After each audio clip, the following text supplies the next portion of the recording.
On the phone, it's a pleasure to welcome to the program Lisa Goldman. She is a contributing editor to 972 magazine and an Israel-Palestine analyst for the New America Foundation. Welcome to the program, Lisa. Thank you for having me. So the results are in, and I guess to the extent that people had expectations in the Israeli elections, it's a little bit of a surprise. Is that a fair characterization? I think a lot of people were surprised, but they should not have been surprised. I think that the numbers were on Netanyahu's side all along. The surprise for me was the really big gap between the exit polls and the final results. And when the exit polls were published at about 10 p.m. Israel time, the Zionist Union and Likud were tied with 27 seats. A little, maybe 28, 27, but basically 27 each. And by the time, so Israelis went to bed, and by the time they woke up, presto, the Zionist Union had 24 seats, and the Likud had 30, and its natural allies for a coalition had the numbers so that Netanyahu would easily be able to cobble together a governing coalition. And the media, I was listening to the 6 a.m. news broadcast from Israel, and the announcers were calling it a landslide victory. Okay, so I want to the Israeli politics are far more, I think, I don't know if it's fair to say complicated, but at the very least, they're definitely more complicated when it comes from an electoral standpoint. And so break it down for us, for those people who don't have much of a familiarity with the internal politics. We have Likud at 30 seats and Zionist Union at 24, and then the joint list at 14. I mean, walk us through this. Likud, I think most people are familiar with that party. It is I guess the right-wing party. It's not the furthest right-wing party. No, it's not. It's not at all. It's a libertarian. Traditionally, it was founded in the it was originally founded as a straightforward libertarian sort of party, economically speaking, and I guess you could call it a right-wing party in terms of its territorial ambitions. Its party platform calls for both sides of the Jordan and so forth. But there are parties that are far to the right of Likud. Okay, and then walk us through the Zionist Union. Right. Okay, so I guess your listeners probably should know going into this conversation that the governing system in Israel it's a unicameral parliamentary system. So you have one house, it's a parliamentary system, and it's a fragmented system. There are 120 seats in the Knesset, and the head of a governing coalition, the prime minister, has to have a coalition of at least 61 seats. You have to have a majority of 61 seats out of 120 to be the head of the government. Now, if your party wins the most seats, that does not necessarily mean that you're going to be prime minister. It means because you don't have enough seats on your own to form a government. Say if you have 30 or 40 seats, you still need another. If you have 40 seats, 21 more seats. So you need to put together a coalition with natural allies or with people that you can promise something to. So, and if you might another party might have more seats but fewer natural allies and wouldn't be able to find the numbers to form a coalition. So Netanyahu not only has the most seats, but he's also in a good position to put together a coalition. On previous occasions, he actually did not win the most seats, but was in the best position to put together a coalition. Now, besides the Likud, there's the Zionist Union. That's the second largest party at the moment. It's composed of the Labour Party, which is headed by Isaac Herzog, who's often called Bushi, and Hatznua, which is headed by Tzipi Livni. And that is a very small party. I think it has 3 or 4 seats. I don't remember exactly. And together they won 24 seats. So they were seen as the sort of liberal left of center alternative to the hawkish right-wing Likud party. Then you have the surprise newcomer, which is the joint list. In Israel, it's the Israeli Hebrew media usually refers to it as the Arab Party or as the Joint Arab List. This is a party that was just formed a few months ago during this campaign, and it combines all the parties that traditionally represented various sectors of the Arab-Palestinian vote. There is 20% of the population of Israel is Arab Palestinian. Now, these are not people living under occupation in the West Bank. They're not people who have Israeli identity cards but are stateless and live in East Jerusalem. And they're not residents of Gaza either. These are straightforward Israeli citizens who are of Palestinian extraction. They've been citizens since 1948.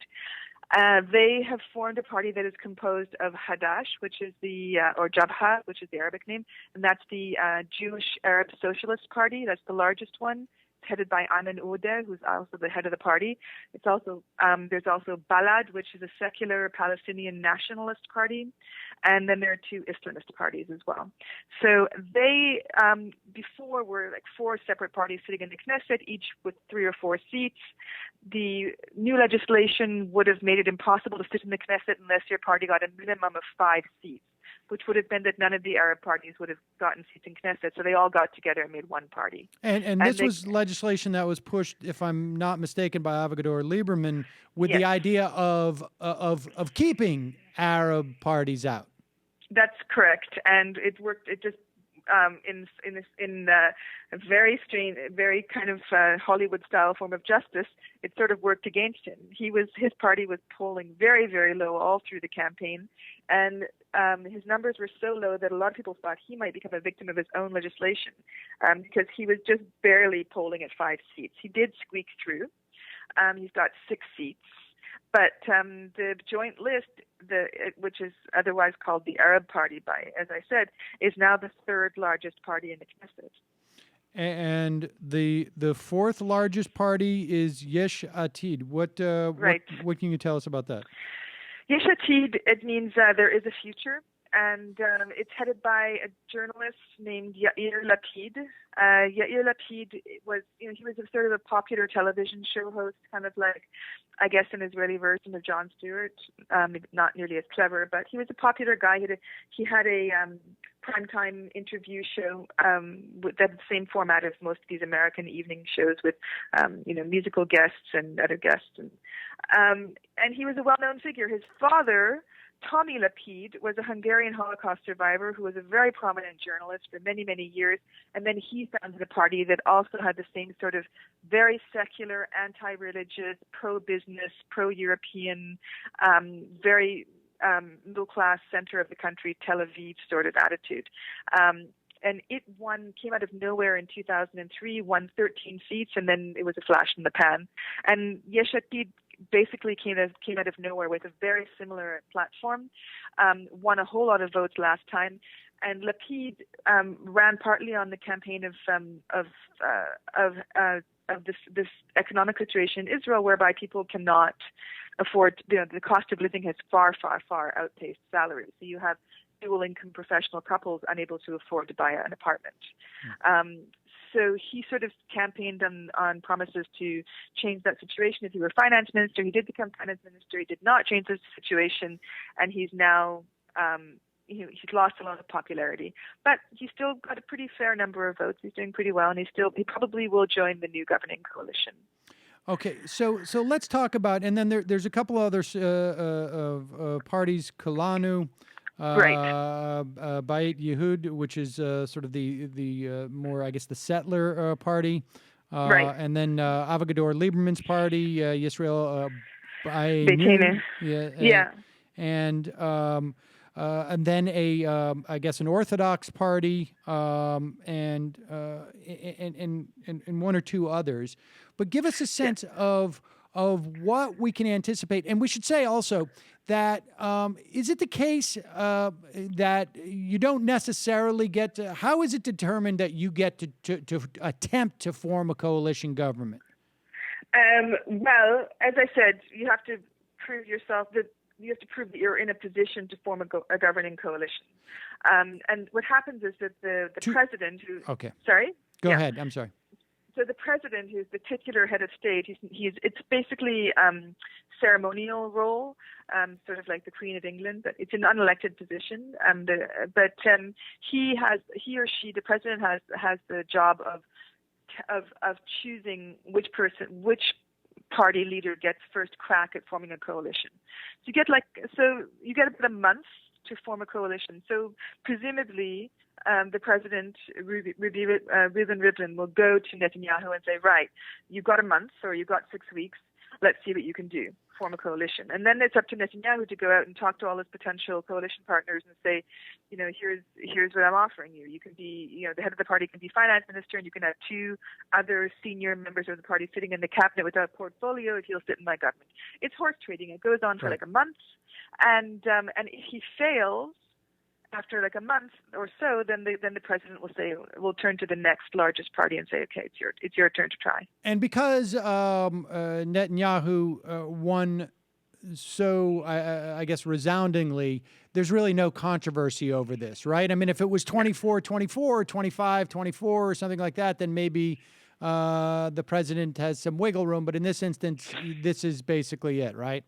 That's basically it. I mean, there was it was put about that Rivlin's preference was for a national unity government, but this was before the final results were announced. And there's no reason for Netanyahu to agree to a national unity government at the moment. But at the time, it looked as though the smaller parties were polling very, very low and might even not pass the threshold. And it also looked as though the Likud would get far fewer seats. And so it would be a sort of a natural thing for the president to say to the Zionist Union and Likud, I think you fellows should try to work out an agreement whereby you could form a joint national unity government. But that didn't happen. Okay, so my sense is, and tell me if this is correct, and please elaborate on it, but that the government that Netanyahu forms is going to be even more to the right than the one that he had prior. Well, yeah, it'll be very right wing. He'll probably have the religious parties in his coalition, as well as Naftali Bennett's party, which is the Jewish home religious settler-oriented party. And he'll have Kahlon, which is, we didn't talk about Kahlon, but he's a very genial guy. He's a former Likudnik, very pro-business. He used to be Minister of Communications at one point, I think. And he formed his own party. He became a bit of a kingmaker by winning 10 seats. And he's a natural ally of Likud's. So, yeah, it'll probably be a fairly right-wing government. It's hard to say that it will be more right-wing than the last government, but it is true that each of the successive governments that Netanyahu has put together since he was elected in 2009 has been progressively more extremely right-wing. And so we're looking at Likud with 30, Kahlon with 10. The Settler Party with 8, and then maybe Avigdor Lieberman's party and Lieberman's party as well. So let's just do the numbers quickly. You've got 30 for Likud, and then you've got Yesh Atid, that's 11. So you've got 41 there, okay. And then you've got another 10. Which from Kulanu, which is 51, and then by Yehudi. So he's in a very good position, Netanyahu, to form a coalition. And so let's talk about what we can expect. Well, I guess let's talk about the sort of the implications of how Netanyahu won. A couple of days ago, he came out and basically said no two-state solution, and. Right. Now, the implications that a lot of people say, well, this is not that big of a deal. We already knew this, but I want you to talk about the implications of two things. One, what does it mean to say no two-state solution from his perspective? And then we'll talk about what it's going to mean sort of in terms of foreign policy. But from his perspective, there's a lot more to it than just no two-state solution, right? Because it goes to the heart of whether or not Israel maintains its so-called democratic character. Right, but I really don't think that he's thinking about that. Like most Israelis have shifted to the right. Israel is a pretty right-wing society, and what that means is kind of amorphous. It's difficult to explain. It doesn't mean people are sitting around sharpening their knives and saying, "When can I go and kill an Arab?" It's just not the case. I think it's pretty accurate to say that most Israelis are generally afraid of Arabs. They generally want to maintain Israel as a Jewish state, as a place that they can identify with as a Jewish majority state. And when they think about what it means to have a majority, like if Israel were to maintain indefinite control over the West Bank, let's leave Gaza aside for now, just the West Bank, then quite soon there's going to be a majority Arab population under Israeli control, most of them living either as second-class citizens in Israel or as disenfranchised residents or citizens, if they're not citizens, in the West Bank. People haven't really thought about what that means. There's this very emotional conversation about religious, about places of religious importance, like the Jewish holy places in the Old City, which used to be, and which before 1967 was under Jordanian control, or about Rachel's tomb in Hebron, and there, a lot of people talk about, most of the events in the Old Testament take place in the Bible, and even sort of not very religious people have this sort of emotional attachment to those places that they don't really talk about. And then there's just this non-religious, very hawkish idea that, if we evacuate from the West Bank, then the Palestinians will collude with Islamist extremists and they'll set up missile rocket launchers overlooking Tel Aviv. We can't afford that risk to our security. But so people don't really think too much about those fears. It's just enough, I think, for Netanyahu to repeat them often enough. And it's quite remarkable that you have, tough, hardened, experienced heads and high-ranking members of all of the branches of Israel's security services. I'm talking about military intelligence, the Shin Bet, which is domestic intelligence, and the Mossad, which is Israel's spy agency. And they've all said that, we need to talk to Hamas. It's not a security risk to withdraw from the West Bank. We need to withdraw from the West Bank. Iran does not present an immediate threat to Israel. And it doesn't matter how often these guys make these statements, Netanyahu just has to swoop in and say, Iran, ISIS, Palestinian, Hamas, rockets, and people just quail. And that's pretty much how he got reelected. But what I don't understand is how there is no conversation. Well, I'm not. Maybe no conversation is overstating it. But if Netanyahu comes out and says no two-state solution, but simultaneously also says, and maybe this is just implicit, but I think it's explicit, Israel will always retain its Jewish identity. Which necessarily follows. I mean, you don't have to be a rocket scientist to realize, okay, that means that permanent occupation, but never allowing any citizenship for these people. Yeah. I mean, that I don't understand how is it just something that is there's some belief that we could live like this forever. I mean, that isn't that announcing on some level this is sort of I know this is inflammatory to some people, but this is like an apartheid state. This is the permanent setup. We have we have hundreds of thousands, if not millions of people who are just going to be permanent second-class citizens, and people are just I'm not really thinking about that much. Right. That's right. And when I talk about this issue, what I try to do is to hit that sweet spot between saying, you're absolutely right, this is a completely insane, untenable situation, and the people who are ignoring it really need to wake up. But on the other hand, I don't want people to think that Israelis are uniquely blind to the realities of the world they live in. Everyone is, because it's called survival. And for example, if you look around America, how is it that people ever thought it was a good idea to invade Iraq, for example? Or how is it that most people in this country actually think that it's better to pay for private health insurance than have the government provide it, when every normal functioning industrialized democracy in the Western world has a government-administered, one single-payer healthcare system that functions very well, thank you very much. And I say that as a Canadian. So people are not that rational. They go by their emotions, and it's very difficult for them to examine why they feel a certain way when the logic right in front of them contradicts their feelings. Well, I mean, I understand that, and you know, I can understand that for a certain extent of time, and I can understand it, you know, but now we've really lifted off the sort of the fig leaves here, right? I mean, because the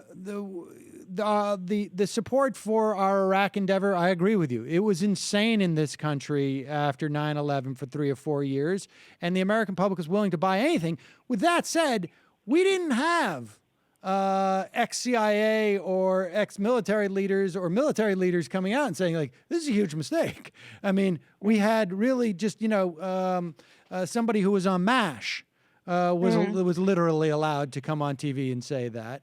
And you know, this has been going on for quite some time. And it doesn't seem like, I mean, I agree with you. If there was, if the analogy would make a little more sense to me, and maybe the threat is just larger, or the perception of the threat is larger.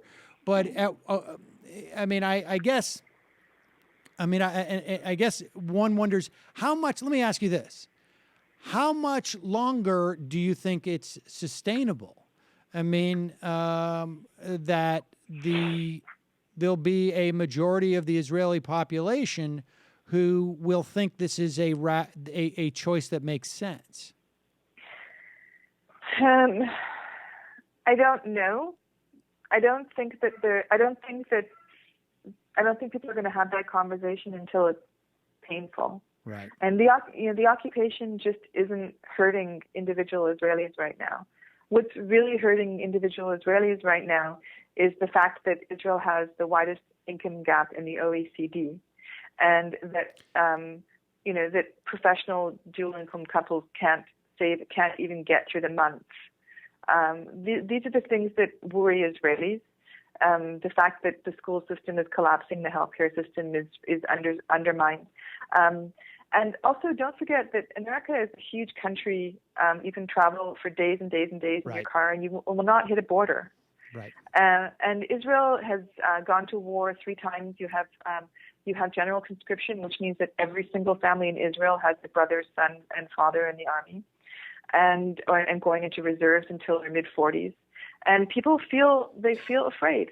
They're constantly, they feel afraid. I appreciate that, and I do think that notion is underappreciated in this country. And before I get to sort of the implications of that for this country, but what you just said about the financial situation is also, I find, surprising, because it doesn't seem like Netanyahu really is either has on a sort of a practical level or on an ideological level situated to address those type of populist economic concerns.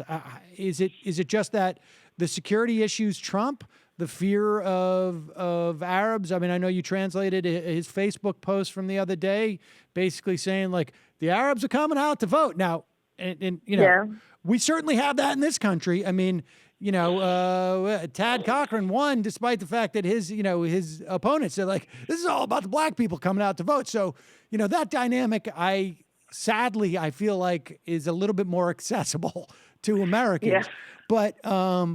But this notion, I mean, was it just simply that these populist issues, economic populist issues, were just overcome by the security? Or are there any of the right-wing parties that are more supportive of the social safety net that people thought, like, he'll form, the Avigdor Lieberman, he's a fascist, but he's really good on social safety net, or whatever it was? Well, that's the question that had confused, I think, the analysts and the pollsters going through the campaign, because whenever reporters for television and radio would go out to do those man on the street interviews, people would just talk about the economy and say, "Oh, for God's sake, we're so sick of talking about Iran and security. We just need to talk about how we can pay the bills." And in fact, the most popular and widely shared election campaign clips on Facebook and on YouTube were the ones that addressed the financial situation, people complaining bitterly about having to spend 2 weeks' salary to fill their car with gas and things like that. So that was why a lot of and of course the Zionist Union did campaign a lot on the economy. So that's why a lot of people looking at the numbers saying, okay, Zionist Union is doing better in the polls than Likud. And most of the media reports that focus on man-on-the-street interviews are focusing on the economy as well and economic woes as well. Therefore, the economy is going to prove a more decisive issue for voters than security. Things are shifting in Israel. And I think that Netanyahu just really, really understands his base best of all. Like, he really gets it. It's very true that people are depressed and that there's rising poverty and horrible income inequality and a decline in social welfare services. All of these things are very, very true. But it turns out that all Netanyahu had to do was spend 2 days sending automated messages to everyone's mobile phones and publishing these and uploading these 30-second clips about security fears to his Facebook page and telling people you have to get the vote out because, the Arabs are coming to vote in droves and you've got to come and vote. The leftists are the ones that are conspiring with foreign money to get out the Arab vote. This could be very dangerous. It could undermine the right-wing government. So make sure that you come out to vote. Don't vote for any party except for me because I'm the only one that stands between you and a left-wing government that will divide Jerusalem and give everything to the Arabs. That kind of really cheap, low-level populist talk sounds ludicrous to our ears, okay? But it worked. And he knew it. I gotta say, I follow the Republican primary every year, and so it doesn't sound that alien to me, to be honest with you. I mean, it's a fairly it's a formula that we certainly are familiar with in this country, and it works for maybe not quite half the population, but a significant percentage of them. All right, so let's talk about this. Okay, so let's just stipulate that the Israeli population, they were motivated by these factors, for better or for worse. I would argue for worse, but be that as it may. Now, where does that leave the relationship with the United States? Because it seems to me that, I am definitely of, at least in, sort of the people I'll see at my Seder, let's say, when I go home in a week or two, I am to the left of many of those people. But I'm shocked. Well, I know that's not shocking, but I have to say that there's a lot of them. I'm taking a very unscientific random email sampling that the way in which Netanyahu won, by basically those two factors, saying there will never be a Palestinian state, and all the implications of that, the Arabs are coming, and by Arabs he's not talking about the Arab nationals are coming. These countries, it's our fellow citizens who happen to be of Arab descent are coming. Well, that's why it was just so horrific. Yes, because Netanyahu was simultaneously boasting about Israel's vibrant democracy that provides equal rights for everyone. He even had his foreign ministers and his ambassadors boasting about how Israel is the safest place for Arabs to live in the whole Middle East, and they were counting on a co-opted, passive, low turnout amongst Arab voters, and that just turned out to be not the case. Now, so here's the question. When the Palestinians, who now have every reason to believe, the Palestinian Authority has every reason to believe that they do not have a negotiating partner across the table now. And they knew that already. Well, they knew that already, but now they have a very easy argument, don't they? Yeah, because now they have the equivalent of what a lot of right wingers will talk about, like it's in the charter. They don't recognize Israel. Well, it's now in the charter of the Israeli government too, isn't it? That we do not recognize the Palestinian people. We will never recognize the Palestinian people. Now what happens? They have no choice, obviously, even though, yes, this was the case in fact before, but a lot of this has to do with perception. They go to the UN and they start trying to get unilateral recognition of Palestinian statehood. Can the U.S. now veto that? I mean, is it going to be tenable now that it's quite clear that there's no fig leaf here, right? There's no pretending anymore. And yes, many people who are very much, knee deep in the policy and were savvy about this stuff knew this. But I can tell you, my aunt, she didn't know this. And at the Seder, it's going to be very hard for her to argue anything other than that.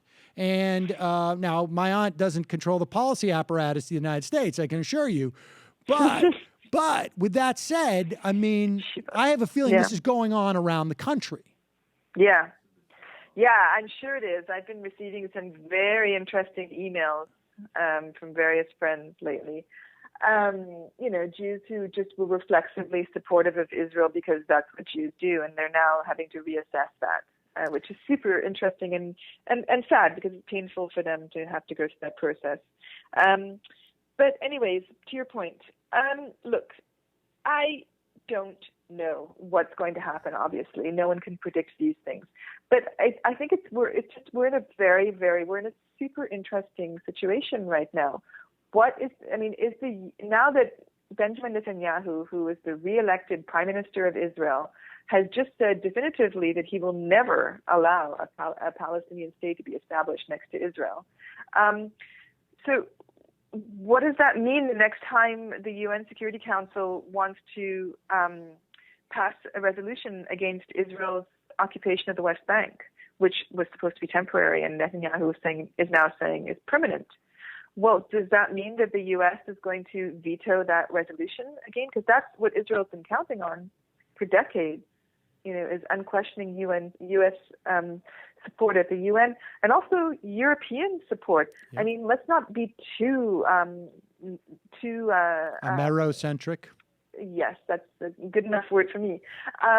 Europe is Israel's biggest trading partner.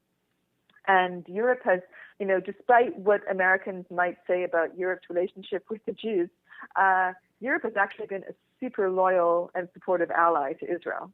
And it is now, going to have to reconsider sanctions because it always said that as long as Israel was, involved in discussions about ending the occupation, then they would protect Israel as well. And they would have Israel's back.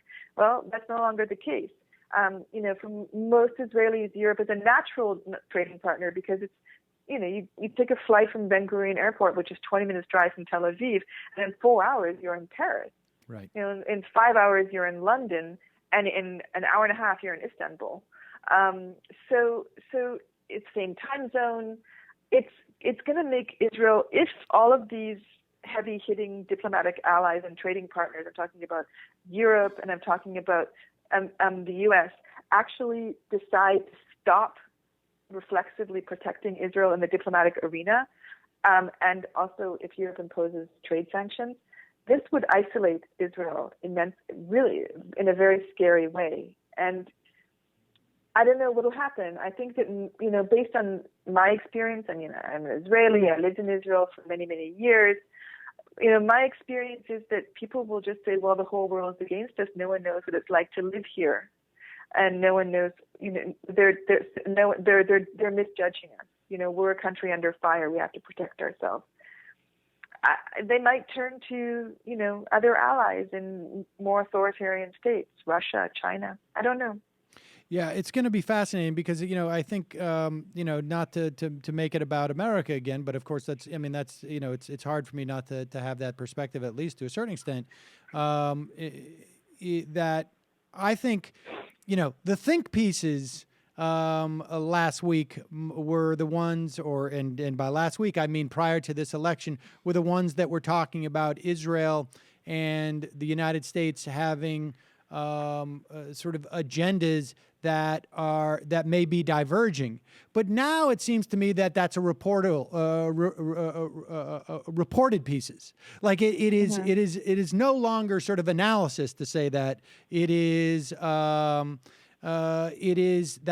simply the fact that we have these divergent agendas. It's going to be fascinating, I think. Yep. I mean, something's definitely shifting, but don't forget there are some very, very powerful interests that are, really preventing any serious top-level movement in terms of bilateral diplomatic relations, and specifically regarding American foreign policy to Israel. You have, a very powerful Christian right, the evangelical Christian right, which doesn't seem to be going anywhere fast at the moment. Don't forget that, AIPAC has a lot of power. A lot of the power of AIPAC is derived from the Christian evangelical right, yeah? Sorry? Yes, no, I'm sorry. Yeah. Yeah, and so I think, it's also going to be somewhat up to the American Jewish community, because American Jews tend to vote Democrat, but they're also AIPAC supporters, and there's no real contradiction there. People like to think there is, but there isn't really. Well, let me ask you that, because that was actually the next thing I wanted to follow up, and I hadn't really contemplated it in those terms. But I mean, here is, one wonders, where is going to be, from my perspective, the way I see this playing out is this becomes more of a partisan issue. It hasn't quite broken that way yet, but the Republican Party follows Bibi Netanyahu. I mean, I think now almost literally, but follows him down this road of there should be no two-state solution, that there should be no citizenship for these people, that this is somehow tenable. And at one point, the Democratic Party, there are going to be people in the Democratic Party, and I don't know if there's even one now, but there's going to be one, and then two, and then five, and we saw it a little bit with this Bibi Netanyahu speech in front of Congress, who are going to break off from this. And it is just a matter of time, it seems to me, that the base of the party, and the left basically says, like, this is not, you cannot, there has to be a contradiction between AIPAC and that attitude and the left in this country. And then Israel is going to be in the biggest trouble if the Democrats ever get Congress back. But why do you not perceive a conflict between supporting AIPAC and supporting and being of the left in this country? Well, AIPAC is an NGO. It's a lobbying organization, and it lobbies for Israel's. It lobbies for America to support Israel in the international arena, right? That's always been a bipartisan issue in the States. So there's no conflict between being a Democrat, and American Jews tend to be very liberal on social issues.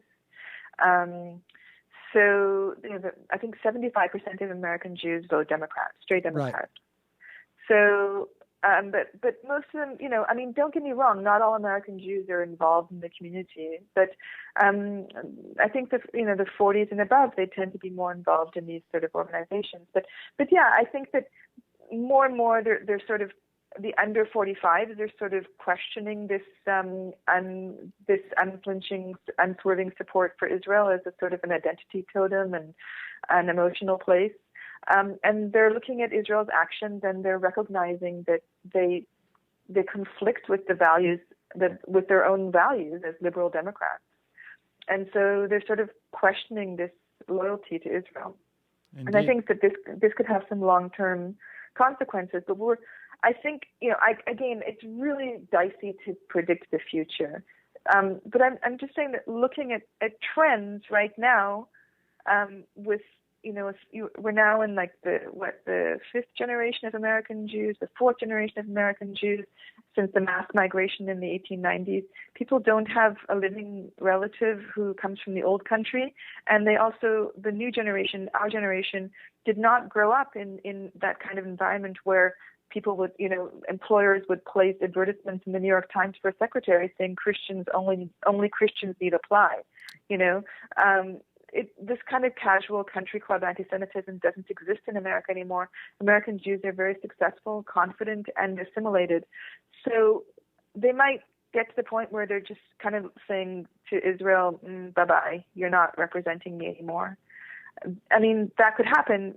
On the other hand, you have to look at also the fact that the fastest growing segment of the American Jewish community is the ultra-Orthodox community, and they do vote Republican. and they are very right-wing in Israel. So there's a lot of things to examine and keep track of. Lisa Goldman, from contributing editor to 972 magazine and Israel-Palestine analyst at Numerica Foundation. Thanks so much for your time today. I really appreciate it. Thank you very much. Take care.